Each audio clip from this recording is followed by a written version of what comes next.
Aconteceu. Um ataque militar de grandes proporções contra o Irã acaba de mergulhar o Oriente Médio numa crise que, sinceramente, a gente não via há muito tempo. E aqui, nessa análise, a gente vai tentar decifrar essa situação toda que é super complexa, desde o porquê de tudo isso até o que pode acontecer a partir de agora. Operação Fúria Épica. Esse é o nome oficial que o Pentágono deu para essa operação militar conjunta entre os Estados Unidos e Israel. Só pelo nome já dá para sentir o tom dramático e muito, muito sério do que a gente está prestes a analisar. Bom, para a gente entender essa crise, vamos fazer o seguinte. Primeiro, vamos olhar para o ataque em si. Depois, para os 6 fatores que levaram a ele. Vamos ver as reações imediatas, tanto no campo de batalha quanto na economia global. E aí, a gente passa para as respostas internacionais e o mais importante de tudo, né? Quais são os possíveis próximos passos nesse cenário de tensão máxima? Ok, vamos começar pelo começo. Pelo evento que simplesmente acendeu o estopim de tudo isso. Um ataque surpresa de uma escala gigantesca que pegou o mundo inteiro de calças curtas. A data para ficar na história, 28 de fevereiro de 2026. Os atores, Estados Unidos e Israel. O alvo, Irão. Uma ação militar massiva que, na prática, é uma escalada dramática nas tensões que já vinham se acumulando na região há meses. Não é algo que surgiu do nada. E a escala disso tudo é impressionante. Não foi um ataque cirúrgico, não. As fontes falam de ataques em mais da metade das províncias do Irã, atingindo cidades super importantes como a capital, Teherã. E os alvos não eram só militares. A própria liderança política, incluindo o líder supremo, Ali Khamenei, estava na mira.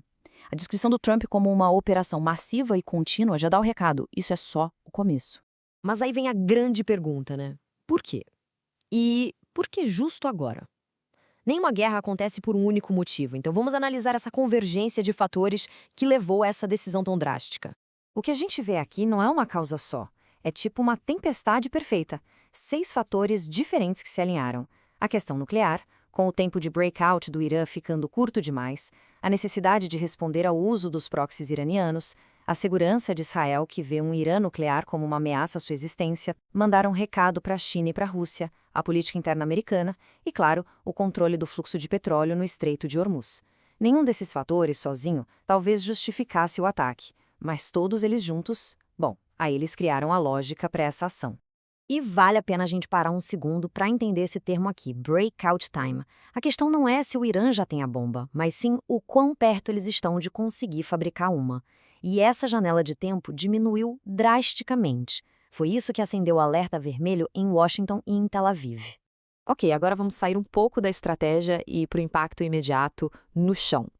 Como o Irã e a região reagiram nas primeiras horas? O resultado foi uma mistura de contra-ataque militar e pânico generalizado.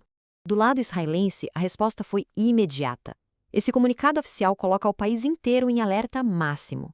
A linguagem é bem técnica, militar, focada em interceptar as ameaças que eles sabiam que estavam vindo. Mas, do outro lado da fronteira, o impacto é visceralmente humano. Esse relato aqui de uma mãe em Tabriz, uma das cidades atingidas, cria um contraste brutal com o comunicado militar.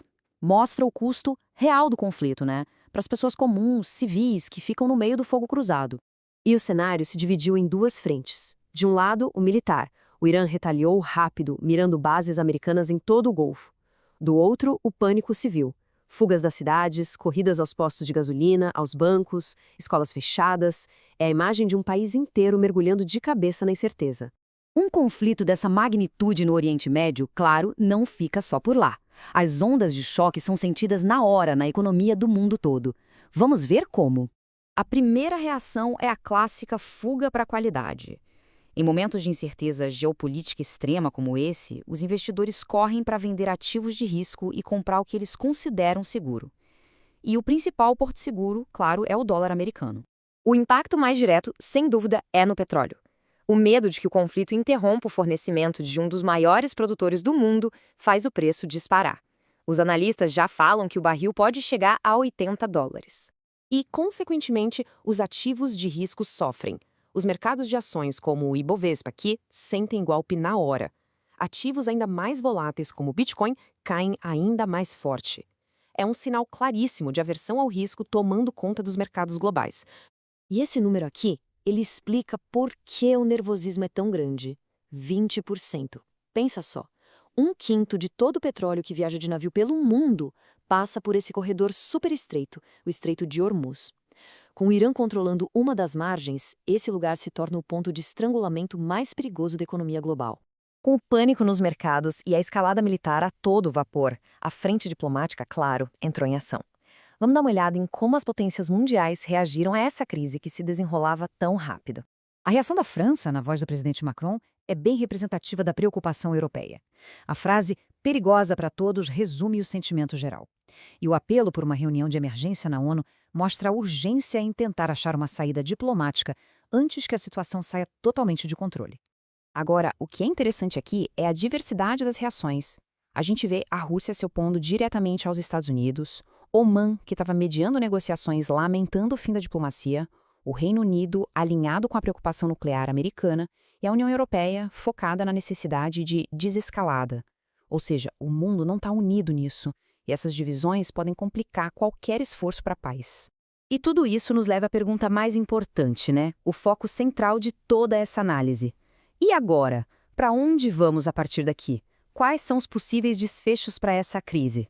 Para entender o futuro, primeiro a gente precisa entender o presente. E o presente é definido por objetivos que estão em rota de colisão total. De um lado, US e Israel querendo devastar a capacidade militar iraniana, talvez até mudar o regime. Do outro, o Irã prometendo uma resposta esmagadora e defender sua soberania a qualquer custo. Não parece ter muito espaço para meio termo aqui. Com base nisso, dá para a gente desenhar 4 cenários principais. O mais temido, claro, é uma guerra total, que poderia arrastar toda a região junto. Outra possibilidade, mais ambiciosa para os atacantes, é uma mudança de regime no Irã. Um cenário mais otimista seria uma diplomacia forçada, onde o custo do conflito fica tão alto que negociar vira a única opção. E, por fim, um impasse prolongado, um ciclo de ataques e contra-ataques que se arrasta sem um fim claro. O futuro da região vai, inevitavelmente, seguir por um desses 4 caminhos. Então, a pergunta final que fica é essa: o que vai prevalecer? A lógica da guerra, a aposta no colapso do regime ou a pressão por uma nova negociação? Cada caminho desses leva a um futuro radicalmente diferente. O que está claro é que as decisões tomadas nos próximos dias, nas próximas semanas, não vão definir só o destino do Irã, mas o equilíbrio de poder de todo o Oriente Médio. O jogo está na mesa.